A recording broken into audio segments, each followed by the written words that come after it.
Good afternoon, welcome to Palash Priya ma'am CSC Bangla চ্যানেলে। আজকে আমরা পড়ব হচ্ছে অপারেটার্সের ডিসকাশন, পুরো ভাস্ট ডিসকাশন। তো অপারেটার্স কি? অপারেটার্স হচ্ছে কোনো দুটো অপারেন্ডের যোগসূত্র বা দুটো অপারেন্ডের কানেকশনকে আমরা বলছি অপারেটর। তো অপারেটর ক প্রকার হয়? একটা ইউনারি অপারেটর হয়, একটা বাইনারি অপারেটর হয়, একটা টার্নারি অপারেটর হয়। ইউনারি অপারেটর অর্থাৎ কি জিনিস? ইউনারি মানে দেখো, unary, the word unary itself states that it requires one operand. তার মানে X plus plus plus plus X minus minus X X minus minus, এগুলো হচ্ছে ইউনারি অপারেন্ট। একটা অপারেন্টের ওপর কাজ করবে, এক্স অনলি, আর প্লাস প্লাস এক্স মানে একটা অপারেন্ট, সেটা হচ্ছে ইউনারি অপারেন্ট। নেক্সট আসছে বাইনারি অপারেন্ট। বাইনারি অপারেন্ট মানে দুটো অপারেটরের ওপর, বাইনারি অপারেটর মানে দুটো অপারেন্ডের ওপর কাজ করবে। তার মানে X plus Y, X minus Y, X into Y, এগুলোর হচ্ছে বাইনারি অপারেটর। বাইনারি অপারেটরের মধ্যে এইটা হচ্ছে মানে কাজটা, X plus Y, X minus Y, Y minus X, Y plus X, এগুলো হচ্ছে বাইনারি অপারেটরের কাজ। নেক্সট আসছে টার্নারি অপারেটর, মানে তিনটে অপারেন্ডের কাজ করছে। তার মানে অর্থাৎ কন্ডিশনাল অপারেটর। যেরম ধরো এক্স গ্রেটার দ্যান ওয়াই যদি হয়, তাহলে এক্স ভ্যালু প্রিন্ট হবে, আদারওয়াইজ ওয়াই ভ্যালু প্রিন্ট হবে। এটা হচ্ছে আমাদের টার্নারি অপারেটর। এবার অন দ্য বেসিস অফ ফাংশনের ক্ষেত্রে মানে বিভিন্ন রকম, দেখো আমাদের কম্পিউটারে না বহু কাজ হয়। কেউ লজিক্যালি কোনো এক্সপ্রেশনকে মেলাচ্ছে, কেউ অ্যারিথমেটিক্যালি মেলাচ্ছে। তো সেরকম বেসিসে মানে ফাংশন হিসাবে আমাদের টোটাল 11টা অপারেটর পড়তে হবে।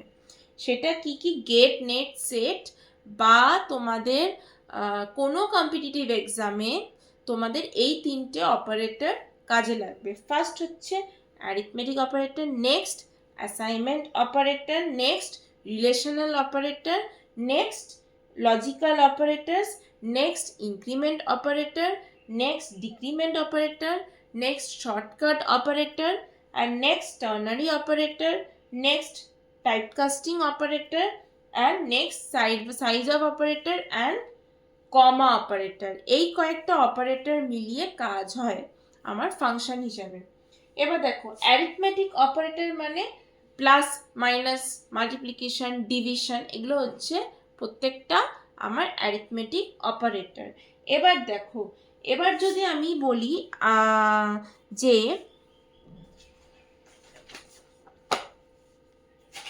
হ্যাঁ, এবার আমার পেনটা খুঁজে পাচ্ছিলাম না। ধরো আমি বললাম int X equal to 5, Y equal to 2, এই দুটো জিনিস দেওয়া আছে। তোমাকে বললো এক্স বাই ওয়াই কত হয়, তো সেই ভ্যালুটা তোমাকে প্রিন্ট করতে হবে।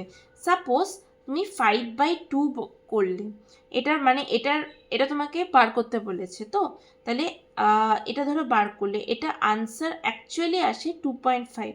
এবার ধরো তুমি ইন্টিজার ভ্যালু করতে তুমি প্রিন্ট করলে বা স্টোর করলে, মেমোরিতে স্টোর হয় আমি বলেছিলাম। তো এই যে এইটা করলে, এই যে ইন্ট দেওয়া আছে, ইন্ট মানে তাহলে ডেসিমাল ভ্যালু কনসিডার করে না, তাহলে অর্থাৎ 2 ভ্যালু স্টোর আউটপুট হবে। তারপরে হলো ধরো এটা ফ্লোট দেওয়া থাকতো এক্স বাই ওয়াই, তাহলে 2.5 স্টোর হতো। এবার দেখো যদি মডুলাস 5.2 থাকতো, তাহলে আনসার আমার 1 আসার কথা ছিল। তো যেহেতু এটা 1 আছে, 1 আসার কথা ছিল, 5/2 mod 2 মানে 1 আসবে। তো 1, এটা যদি ইন্টিজারে থাকতো তাহলে 1 আসতো, যদি ডেসিমাল হতো তাহলে 5 mod 2, তাহলে এটা 1.0 হতো। এটা হচ্ছে মডুলাস বা ডিভিশনের কাজ। প্লাস মাইনাস তো খুব ইজি, এটা 2 + 3 5, 2 - 3 5 - 1, এগুলো তো তোমরা বুঝে যাবে। এগুলো তোমাদের আলাদা করে আমি বলছি না। এবার এই হচ্ছে, এবার দেখো বিভিন্ন রকম কম্পাইলার আছে, যেমন লিনাক্সে কালি লিনাক্সে আমরা জিসিসি কম্পাইলার ইউজ করি ফর সি ল্যাঙ্গুয়েজ, টার্বো সিতে আমরা ইউজ করি মানে উইন্ডোজ বা ইয়েতে টার্বো সি ইউজ করি। এই প্রত্যেকটা যে কম্পাইলারগুলো এগুলো হচ্ছে কম্পাইলার ইন্ডিপেন্ডেন্ট। তো এই কম্পাইলার ইন্ডিপেন্ডেন্টগুলো এগুলো হচ্ছে কম্পাইলার ডিপেন্ডেন্ট, মানে প্রত্যেকটা আলাদা আলাদা কম্পাইলারে আলাদা আলাদা ভ্যালু আসে, ইন্ডিপেন্ডেন্ট নয়, আলাদা ডিপেন্ডেন্ট, মানে প্রত্যেকটা কম্পাইলারে আলাদা আলাদা ভ্যালু আসে। মানে ধরো আমি কালি লিনাক্সে যেই ভ্যালু এক্সাম রেজাল্টটা পাবো সেটা হয়তো টার্বো সিতে পাবো না। যেরকম আমি সিস্টেম ডিপেন্ডেন্ট বলেছিলাম কম্পাইলার প্রথম একটা লেকচারে বলেছিলাম, সেরকমই সিস্টেম বা এখানেও তাই কম্পাইলার ডিপেন্ডেন্ট। কম্পাইলার যে এক একটা কম্পাইলার এক এক রকম রেজাল্ট টার্মিনেট করে ইন ওয়ান ওয়ার্ড। এবার হচ্ছে কি কি রুলস আছে অ্যারিথমেটিক অপারেটরের, যেমন int by int is always like 5/2, যেটা কিনা 2 অ্যান্ড নট 2.5। মানে দেখো ইন্ট বাই ইন্ট আমি যেটা বললাম এই ওয়ার্ডগুলো এখানে লেখা আছে রুলসে। যেমন মডুলাস অপারেটর যদি আমি এরকম করে লিখতাম, যদি ফ্লোট না, যদি 5.2 mod 2 দেওয়া থাকতো তাহলে এইটা না কাজ করবে না। কেন? মডুলাস অপারেটর তুমি যদি এরম লিখতে ফ্লোট y = 5 mod 2 তাহলে 1.0 দিত, কিন্তু তুমি যদি এটা লেখো এটা একটু প্রবলেম। দেখো এটা ইন্টিজারের তোমার যেটা ভ্যালু আসবে সেটা তুমি ফ্লোট ভ্যালুতে স্টোর করলে সেটা আলাদা, কিন্তু এখানে তোমার 0 আসছে, 0 অর্থাৎ এখানে 0 আসছে, কিন্তু তোমার এটা আবার ফ্লোট, এটা আবার ডেসিমাল। মডুলাস কখনো এইভাবে কাজ করতে পারে না।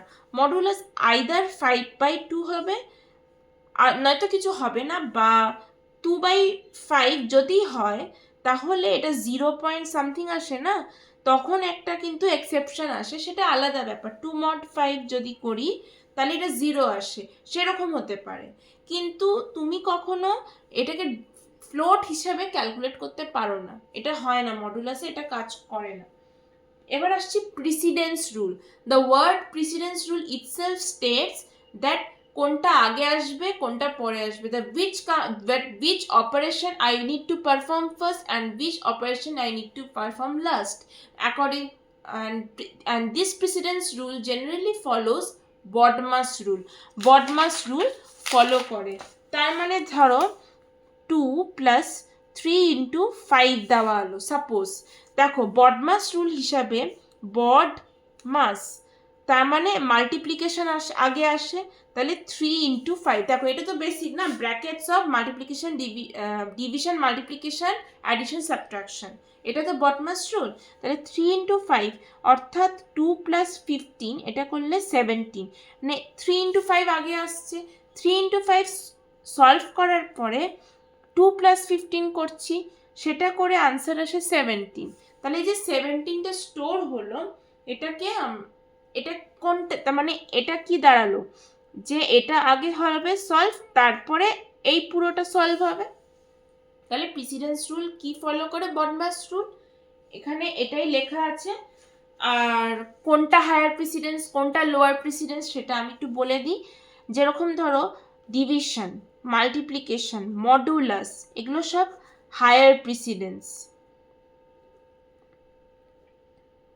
আরেকটা প্লাস, মাইনাস, এগুলো সব লোয়ার প্রিসিডেন্স। মানে কোনটা হায়ার কোনটা লোয়ার সেটা আমি বলে দিলাম, মানে এটা হচ্ছে রুলস, যে প্লাস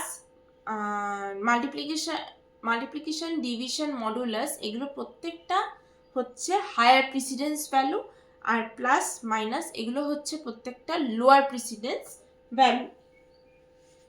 এটা হচ্ছে তোমাদের মনে রাখতে হবে। নেক্সট হচ্ছে ধরো সেম অপারেটর আসলো 2 - 3 - 5, এটাই আসলো, তখন তোমরা কি করবে? দেখো, ইন ম্যাথামেটিক্যালি এটা কিন্তু একটা অ্যাম্বিগুয়াস সৃষ্টি করছে।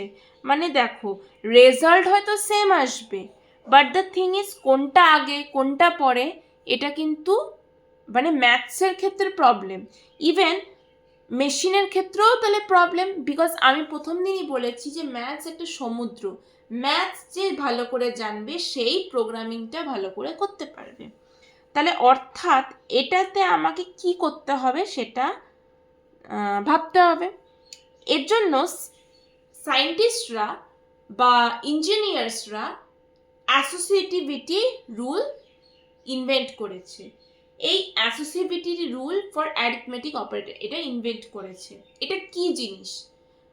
এটা এটা মানে এরকম সেম অপারেটর আসলে আমি কোন কাজটা আগে করব কোন কাজটা পরে করব সেটা আমি জানতে পারছি ফর অ্যাসোসিয়েটিভিটি রুল। এই দ্বারা আমি জানতে পারছি। তার মানে এবার ধরো 2 - 3 আগে আসবে না 3 - 5 আগে আসবে, সেটা তোমাকে বুঝতে হবে। তো দু টাইপের অ্যাসোসিয়েটিভিটি হয়, একটা লেফট টু রাইট অ্যাসোসিয়েটিভিটি হয়, একটা রাইট টু লেফট অ্যাসোসিয়েটিভিটি হয়। তো এখানের ক্ষেত্রে আমি যদি বলি যে আমি লেফট টু রাইট অ্যাসোসিয়েটিভিটি এটা করতে চাই, তাহলে 2 - 3 কত হয়? -1 -5 দ্যাট ইজ -6। তার মানে লেফট টু রাইট অ্যাসোসিয়েটিভিটি। তো এটাই হচ্ছে ফান্ডামেন্টাল নলেজটা। এবার দেখো ইফ যদি একটার বেশি অপারেটর তোমাদের সেম প্রিসিডেন্স থাকে তাহলে সেটা আমরা অ্যাসোসিয়েটিভিটি রুল ফলো করি। আমি একই জিনিস বারবার বলে দিলাম, বাট ঠিক আছে, তোমাদের মাথায় ঢুকবে। যেমন ধরো 2 - 5 - 4 আছে, তার মানে 2 - 9 করলে -7, মানে অর্থাৎ এটা আমার রাইট টু লেফট অ্যাসোসিয়েটিভিটি করলাম। তো এবার আসছি মেন কথাটা। তা আমি কি জানলাম অ্যাসোসিয়েটিভিটি রুল থেকে? Associativity rule is that rule, in short করে বলছি, associativity rule is that rule where we follow basically associativity rule is that rule where we use same operator expressions, like if it is 2 - 3 - 5, then which way we will we can solve this expression, that is we will know by operator of associativity. So যেমন 2 - 5 - 4 যেরকম বললাম।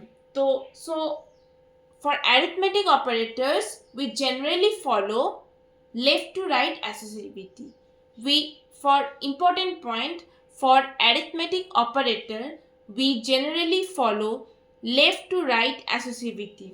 Next আসছে কয়েকটা example ধরো করলাম যে if int x 2 byte int takes 2 bytes, তাহলে int x equal to 300 into 300 by 300. If it is that, then we follow x equal to 300.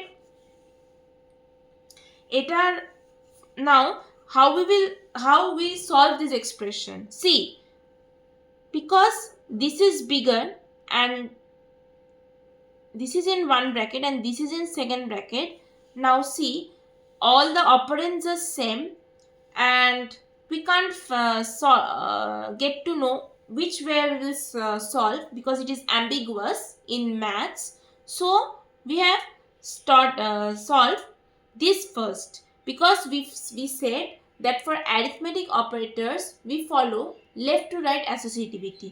মানে আমি কি বললাম দেখো, তোমাদের দেখো এটা দেখো 300 300 300 তিনটেই সেম অপারেন্ড আছে, আর এমন যেহেতু সেম অপারেন্ড, এবার দেখো কোন দিকে সলভ করব, রেজাল্ট দুদিকেই সেম আসছে কিন্তু কোনটা সলভ করব সেটা তো আমি বুঝতে পারছি না। কিন্তু আমি কিছুক্ষণ আগেই বললাম যে অ্যারিথমেটিক অপারেটর সবসময় left to right associativity rule follow করে। তার মানে এটা যদি এটাকে আমি কি করলে আমার প্রবলেম সলভ হবে, লেফট টু রাইট অ্যাসোসিয়েটিভিটি। তার মানে অর্থাৎ এটাতে 900 আসছে, ফার্স্টেরটা 9000, চারটে শূন্য, 1 2 3 4, হ্যাঁ চারটে শূন্য আর 300, দুটো কেটে গেলে 300 আসছে, তাহলে আনসার আসবে 300। তার মানে এটা একটা left to right associativity example. এরকম অজস্র এক্সাম্পল আছে। ধরো ইন্ট এক্স ইকুয়াল টু 3/3/3/3 এরকম থাকলো, তাহলে এক্স এর ভ্যালু ধরো 1 দিল, তাহলে 1, তাহলে কি করলে আসবে? এখানে দেখো এটা করলে 1 আসে, আবার 1/3 1/3 এটা করলে কি আসবে?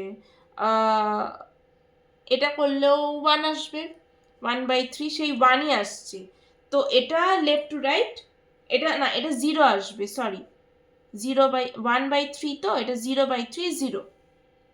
তার মানে এটানেও দেখো সেম অপারেন্ড আছে, সেম অপারেটরও আছে, বুঝতে পারছি না কোনটা করব। তাহলে এটার ক্ষেত্রে তাহলে এটা আগে, তারপরে এখান থেকে যেই ভ্যালুটা আসলো তারপরে সেই ভ্যালুটা দেন দেই, সেই ভ্যালুটার থেকে সেই ভ্যালুটা করে আমরা 0 আসছে। আরেকটা আমি এক্সাম্পল দিই, ধরো 3 + 3 × 4 × 3/6/4 × 3 - 2 আসছে। এবার দেখো এটাকে আমি কি করে সলভ করব? এত বড় এক্সাম্পল, এতগুলো অপারেটর, সেম অপারেন্ড এক্সপ্রেশন আর অপারেন্ডও আছে, কি করলে আমি সলভ করতে পারবো? তাহলে এখান থেকে 3 প্লাস কি আসবে, এটা দেখো 3 × 4 × 3, তার মানে 12, এটা 12 × 3/6/4 × 3 - 2। এখান থেকে আমি করতে পারি 3 + 36/6/4 × 3 - 2। এইখান থেকে আমি করতে পারি 3 + 6/4 × 3 - 2। এখান থেকে 3 + 1 × 3 - 2। এখান থেকে 3 + 3 - 2 = 4 আনসার। তার মানে এখানে আমার কোন লেফট টু রাইট অ্যাসোসিয়েটিভিটি হচ্ছে, মানে সবগুলো আমি লেফটের দিকে এগুলো সলভ করছি। দেখো 3 × 4 প্রথমে সলভ করলাম, তারপর 12 × 3 সলভ করলাম, তারপরে আবার আমি সলভ করলাম আবার সেই 36/6/4 × 3 এরকম করে, মানে প্রত্যেকটা করতে করতে আমি দেখতে পাচ্ছি যে এটা আনসার 4 আসবে। মানে প্রত্যেকটা ক্যালকুলেশন আমি left to right associativity rule follow করলাম। তো এইভাবে দেওয়া আছে, আরো গুছিয়ে এক্সাম্পলটা করা আছে। এবার অ্যাসাইনমেন্ট অপারেটরটা কি? Basically it is denoted by equal to sign. যেরকম ধরো ইন্ট এক্স এর ভ্যালু 5, সাপোজ ধরো ইন্ট এক্স দেওয়া আছে, আমি এক্স এর ভ্যালু 5 স্টোর করতে চাই। এই যে এক্স এর ভ্যালু 5 স্টোর করলাম, এটাকে বলা হয় অ্যাসাইনমেন্ট অপারেটর। তো কি বললে এটা আসবে? 5 is assigned, এটার মানেটা কি? 5 is assigned to x which has an data type int, যেটা আমি প্রথম থেকে বলে যাচ্ছি, ওই একই কথা, ঘুরিয়ে ফিরে একই কথা, এটা তোমরা দেখে নিতে পারবে। Cascading of assignment operator. আচ্ছা, একটা রুল আছে যে single variable is allowed in LHS of assignment operator. মানে একটা করে ভেরিয়েবল আমরা ইউজ করি, অ্যালাউ করি এলএইচএস এ অফ অ্যাসাইনমেন্ট অপারেটর। প্রত্যেকটা একটা অপারেটর আমরা ইউজ করি for assignment assignment in assignment অপারেটরে। ব্যাস, মানে লেফট হ্যান্ড সাইডে একটাই ভেরিয়েবল থাকবে। মানে ধরো x = 5, আমি একটা ভেরিয়েবল একটা ভ্যালুই স্টোর করতে পারবো, যেমন কন্টেনারে একটা জিনিসই রাখতে পারি। হ্যাঁ, এবার মাল্টিপল জিনিস রাখতে পারি, ক্যাসকেডিং হয়, সেটা আমরা পরে আসছি। তো সেটা আমরা, যেমন ধরো একটা কন্টেনারে আমি ডাল, মুসুর ডাল সবই রাখলাম, তো সেটা আলাদা ব্যাপার, সেটা আসছি পরে। বাট আপাতত জেনে রাখো যে এলএইচএসে আমরা একটা অপারেন্ড একটা ভেরিয়েবল ইউজ করি, আর আরেকটা, আর ওই ভেরিয়েবলে একটাই ভ্যালু স্টোর হয়। এটা হচ্ছে মোদ্দা কথা। নেক্সট কি, ক্যাসকেডিং অফ অ্যাসাইনমেন্ট অপারেটর। ধরো ইন্ট এক্স ওয়াই জেড, এই তিনটে ইন্টিজার দেওয়া আছে। এখানে ধরো দেওয়া আছে X equal to 2, Y equal to 2, Z equal to 2, এরকম করে দেওয়া আছে।